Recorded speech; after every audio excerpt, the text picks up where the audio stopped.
What's going on YouTube? It's your boy Lucas here with the Big Go Pack Go channel. And yeah, we're not gonna get into the nitty gritty of why we haven't posted in a while. We're just gonna get into the business of this video. Essentially, we're gonna be talking about the three keys on each side that for offense and defense that I would like to see the Packers do, and probably most of us Packers fans would enjoy as it is, anyways.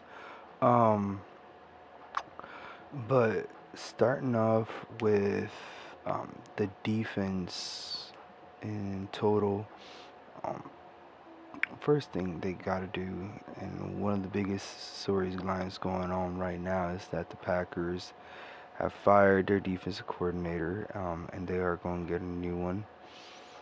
Who it is, we don't know. There's a lot of candidates out there. But all in all, yeah, no, it's gonna be interesting to see who they bring in.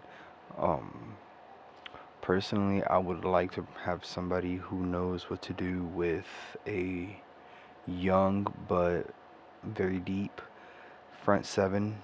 Um, and they are going to have an extremely revamped defensive backfield. So somebody with experience in how to deal with young corners and safeties, and he knows how to put them in position to succeed. Because we saw Joe Barry kind of put guys in position to succeed closer to the end of the season, kind of when in the playoff game where they were uh, when they, let's say for example, the Cowboys game, Darnell Savage was in perfect position for that interception. Mind you, he had two opportunities, one with one against the Cowboys, and he actually took advantage of that one, and then one against the 49ers, which proved to be probably one of the more bigger turning points in the game. Because if he had taken that to the house the way he did with the Cowboys in the Cowboys game, that game turns out to be a very different. We're talking about the Packers going to the Super Bowl, and not the 49ers. Um, so definitely a new coordinator would be the number one thing for the Packers to figure out what they're gonna do. And the Packers are a pretty um, good spot for anybody looking uh, anybody looking for a coach in general, because they have a good offensive-minded head coach. So I guess if a coordinator is trying to find a good place where they can just worry about their positioning as far as like defensive coordinator, and that's it, they can go to the Packers, because the Packers have Matt LaFleur, and he's been taking care of that offense in general. And that Packers offense is super exciting. So definitely a defense that can create turnovers, be opportunistic, much more opportunistic than what we've already kind of seen, and definitely a um, this is definitely a position where anybody could be enticed, considering that like I said, they have a deep and young front seven, talented front seven, with guys like Carl Brooks, Rashawn Gary, Devontae Wyatt, Kenny Clark. Mind you, Kenny Clark is still under 30 years old. So he's still relatively young, even though he's been in the league for what seems to be so long. Um, they have, I just looked at this dude's name. Goodness, let me see here. Sorry. Drafted him this season. Kobe Wooden. Yeah, buddy. And Lucas Van Ness. And I mean, look, it's Quay Walker up in the front seven. They got, as far as linebackers, they have um, Isaiah McDuffie, who seems to be coming into his own as far as a rotational player. Forgive me. And you see, they have a lot of players who that a defensive coordinator could really work with. Of course, the only scary part is, which is basically um, the second point that I would like them to address, which is secondary, because secondary is definitely the number one thing where the Packers have a biggest question at. They only got three safeties, if I'm not mistaken, under contract for the next season, and one of them is a seventh round pick. Two of them are undrafted free agents that are basically just special teams players, if not rotation players at best. And the Packers need to have somebody back there that that is definitely somebody to watch out for. Just basically try to dare teams to throw down deep and put that one man down there, because the Packers are, the biggest problem for them is run defense, and they got to figure that out. And having two safeties that can tackle well and cover well is definitely hard in the NFL, but I'm hoping the Packers can find something that works, because people were talking about how they couldn't find receivers that in all these rounds that would work, and lo and behold, they have two second round receivers, a fourth round receiver, a fifth round receiver, and a seventh round receiver, all putting up ridiculous numbers for the position where they were drafted, what people thought they were gonna do, um, compared to the other people in that draft class. I mean, they're putting up numbers that we hoped for, as far as Packers fans, but everybody was definitely doubting that they could get to that point. Lo and behold, those boys showed out that they could, and it's definitely been a fantastic experience. Um, but I would definitely like these boys to um, kind of do that same thing with the secondary, in sense of like find two safeties within in the early draft, possibly the first and the third, first, second, second, third, second, second. You got two second round picks, so and I believe two third round picks. So these boys can put some work in. As far as finding talent, maybe even go for three, with one being like a fourth or a fifth round pick. Um, just because this is an offensive heavy class, defense is going to fall. You will find starting caliber safeties in the second round, possibly the third round too. Just this offensive draft is ridiculously strong. Um, so we'll see where this goes, how that goes, and how they decide to attack that position. Because secondary is definitely one of need. And you could break it up really, and I wanted to break it up because they need safeties 100%, and then they need to go back and try to find a more depth at the cornerback position. Um, because the safety room was the problem mostly, but if I believe these cornerbacks, if they had been able to stay healthy all the way, talking about Jair Alexander and Eric Stokes, they have one of the best young secondaries out there. And the Corey Ballantyne and Carrington Valentine both showed great potential. Um, they may be system cornerbacks, but they worked in the system that the Packers had. If another head coach come or another defense coordinator comes in, yes, they will have to find corners that help, but hopefully the Packers bring in somebody that can take advantage of what they already have, in the sense of they have one of the best man corners, top five, top 10, top five probably man corners in Jair Alexander.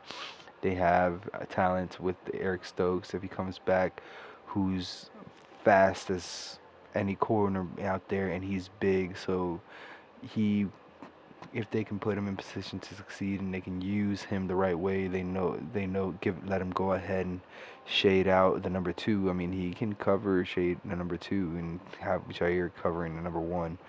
Um, and I think that's definitely a meta for success, in the sense, putting their guys in positions to succeed. That comes down to defense coordinator, but in the sense of like how they would want to attack it, I would say definitely they want to find that coordinator first, and then start finding players that fit their system at the safety position and the cornerback position. And probably if they wanted to have a fourth little key where they don't have to like stress too bad, but they definitely would want to figure out what they're going to do, linebacker. Linebacker is 100% one of the biggest things that they have to make sure to take care of, because those linebackers were good, but depth. Devondre Campbell's play was definitely going down, and they definitely need to um, revamp it just to bring a little more energy into it and stop that run. Christian McCaffrey running was being stopped, and he needed to continue being stopped, but they got laxed, and they need that really. That to me, that's just they needed one player in that room to have the heart to really go hard.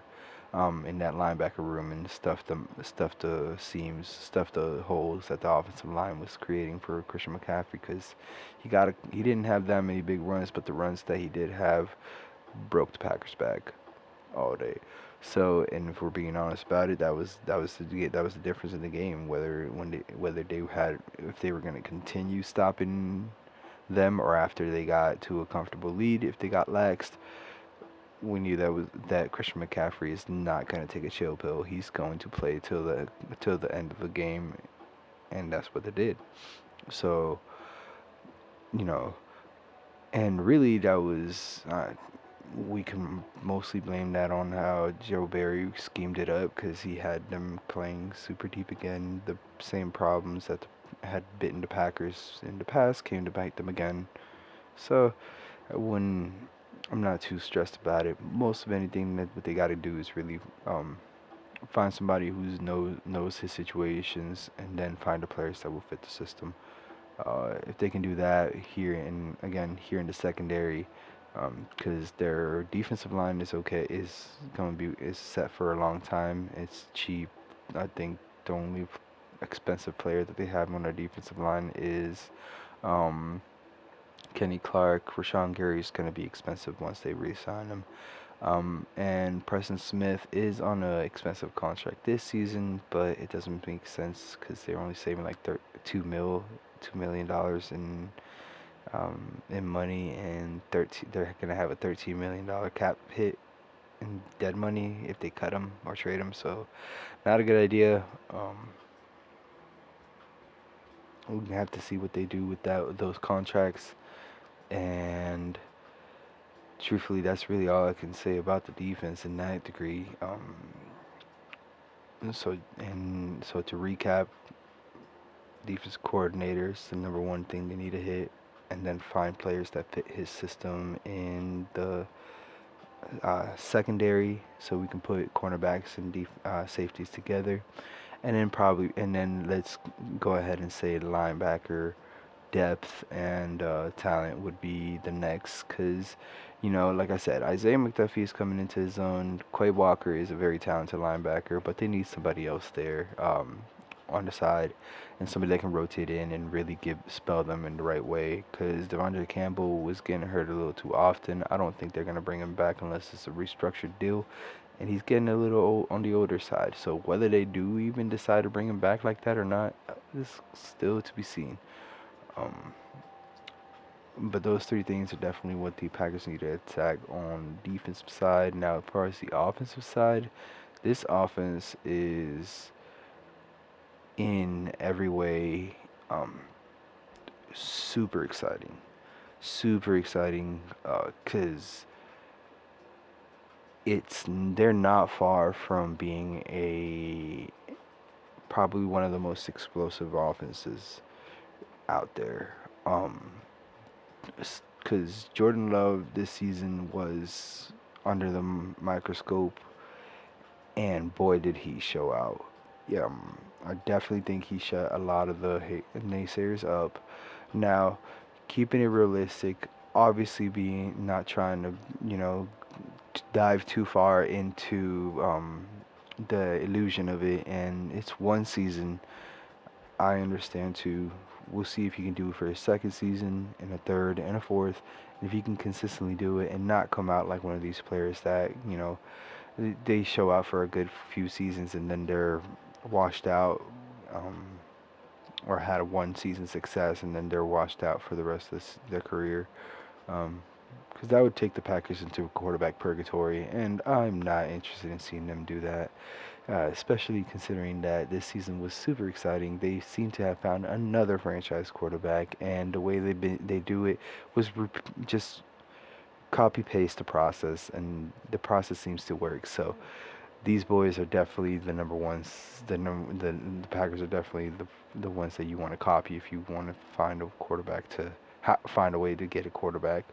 Um, Aside from that, they had a lot of questions at who were going to be the main targets, or who was going to be Jordan Love's main target. Was it going to be Christian Watson? Was it going to be Romeo Doubs? Was it going to be one of the rookies? And the answer was yes. Yes. Any of them could have been the target on any given day. Throw it to Jaden Reed. Throw it to Dontavian Wicks. Throw it to Christian Watson. Throw it to Romeo Doubs. Throw it to the rookie tight ends in either Tucker Kraft or Luke Musgrave. Throw it to this unknown tight end in Ben Sims. Throw it to Bo Melton, who they grabbed from the Seahawks practice squad last season. It didn't matter. Those boys played so well. And it seems to be where the Packers are probably going to have the cheapest wide receiver room for the next few seasons, because those boys are on the contract right now for about 12-13 million dollar, and that pays 6 men, 6-7 men. That's ridiculous. And I think more that's about eight guys that it pays between Dobbs, Watson, Reed, Wicks, Kraft, Sims, and Musgrave. That's 7 dudes that are being paid with about $12 million in cap space, and they're all contributing to in a way that we did not imagine they would. So to us Packers fans, that's exciting to see, and it just shows that the future is bright. Because if those boys can play out, Jordan Love is definitely going to know that he has great receivers.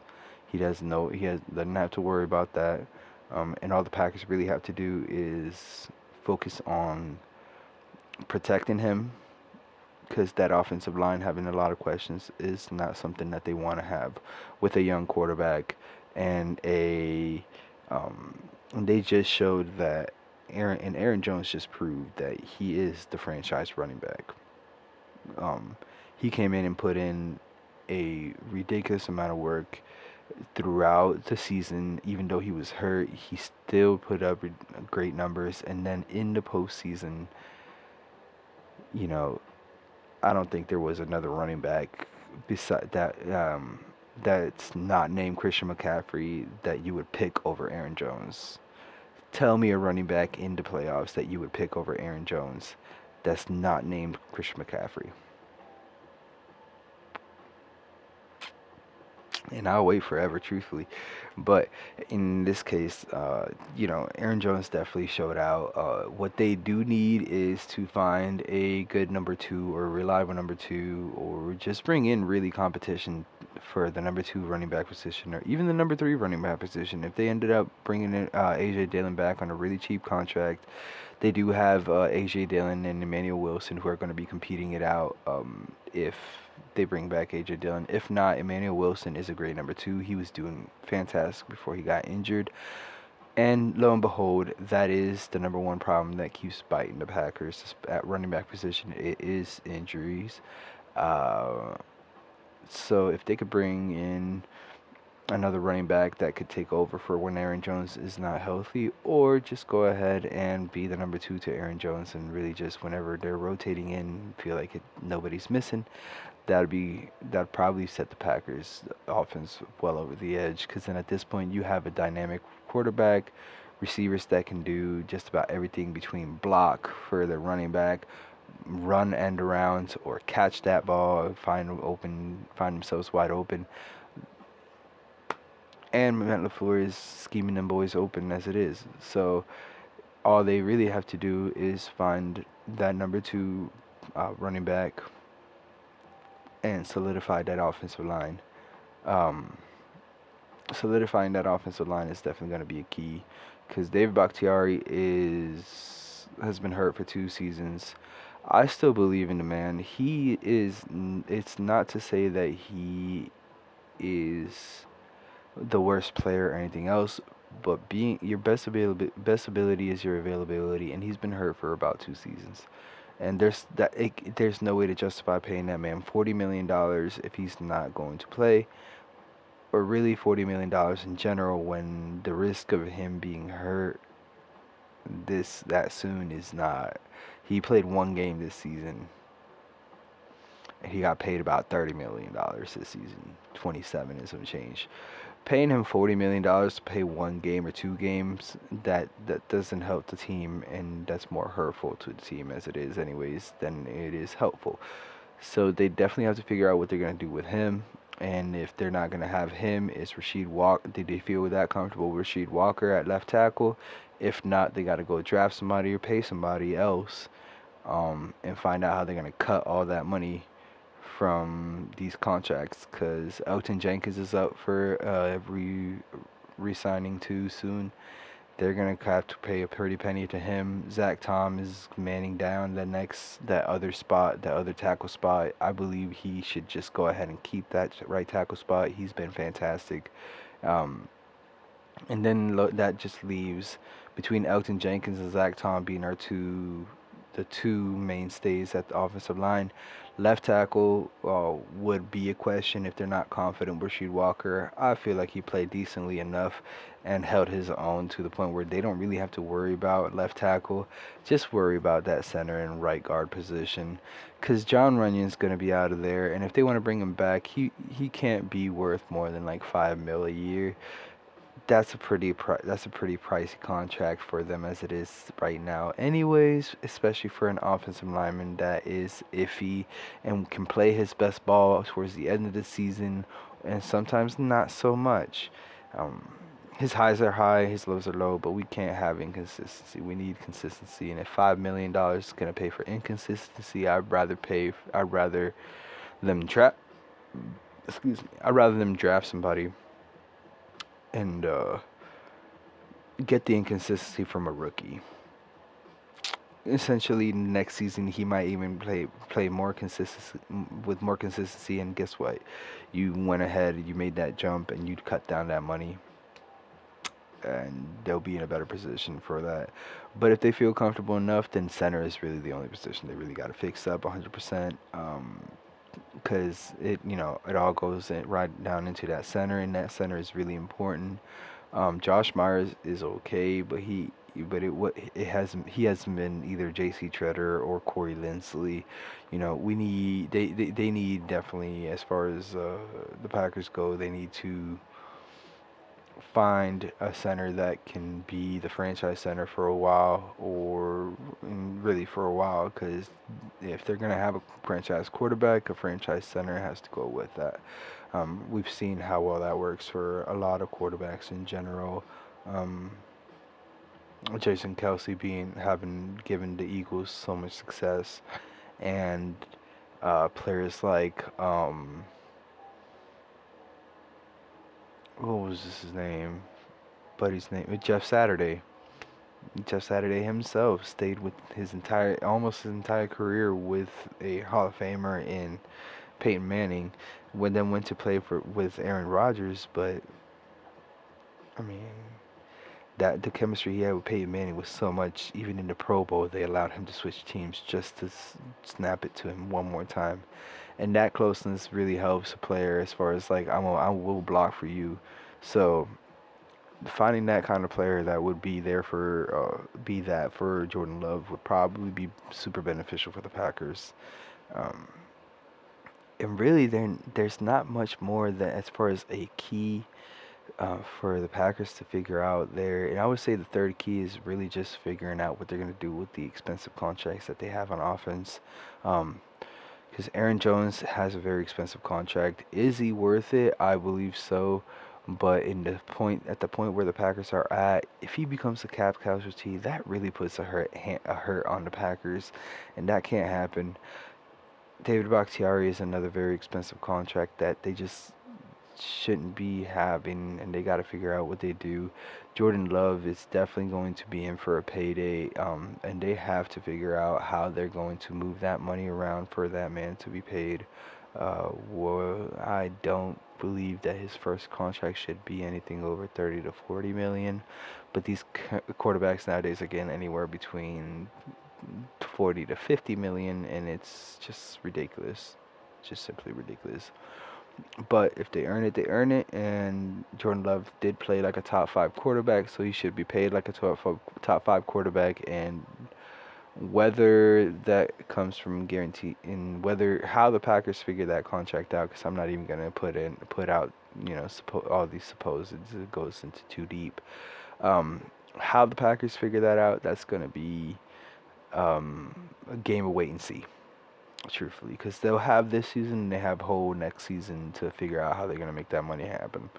Uh, and whether they make it happen or not, it's a whole lot of time left, right? We still got this draft to go through. We still got this free agency to go through. We still got this next season to see how he plays, how the team gels, how everything goes. And it's very exciting. It's very exciting for the Packers in this time right now, because they have a very explosive young offense that has very minimal things to touch up. They got rid of some. They got rid of the defensive coordinator, which keeping it real, he was the problem. He had been the problem. People were clamoring last season to kick, fire him. We don't celebrate anybody being fired, but this season we all wanted him fired, and we got it. Thank God, because he wasn't helping the team anymore. He was a liability, and we knew he was the liability every time we get into a close game. Once that game with the 49ers got close, I knew it was going to come down to the Packers defense to stop the 49ers, and they were not going to do it because Joe Barry was going to get um, comfortable. He was going to get comfortable and go back to his old ways and what used to work and how it used to, and he came back to bite them. So we'll see what they do. But definitely, if we want to recap the three things that they want to take care of on defense: coordinator number one, defensive backfield number two, and then depth at linebacker. And then recapping the offensive points, we're looking at offensive line being the most important, protect that young quarterback, and the number two receiver, um, or the number two running back that they're going to probably need if their AJ Dillon doesn't really get re-signed. And then, like I said, just figure out these expensive contracts so they can re-sign the guys that really do matter for the team, like Jordan Love, like Rashawn Gary, like Jair Alexander, like Aaron Jones, all these guys that are key points, Elgton Jenkins, key players that the Packers are definitely going to need, and they're young players. They're young players, and their core, and to keeping the core, as we see in Kansas City, is probably the most important thing out there. That's why they are back in the play Super Bowl. They have a core of players that haven't left. They know these players can succeed, and they just put pieces around them to succeed. That's where the Packers are at now. They have a core of players who is young. They need to keep them together and then put pieces around them to help them succeed even more. But truly, that's all I really got for this video. Y'all comment down below. Let me know what y'all feel the Packers need to do, or what you feel your team needs to do, and we can have a good little football talk about your team in general. I'm not against all the other teams. Just this is a channel about the Packers. So on that note, I'm gonna see y'all in the next video. And as always, go Pack Go.